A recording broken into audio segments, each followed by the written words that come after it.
So now here we are, riding through the dust storm. There's a hard wind sideways. I don't know how far this is going to go. I'm about 10 miles outside of Deming on the east side of it. Everybody's going nice and slow. I'm about 45 miles an hour right now. The wind is quite high. I have no idea what the wind speed is, but there's garbage flying all about. I hope there's nothing dangerous coming our way. There's a clear sky right there. Amazing.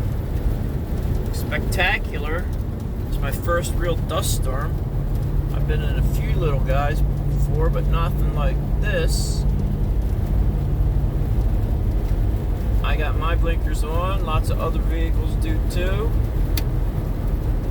55 miles an hour at this moment. Astounding. Alright, back to the normal driving.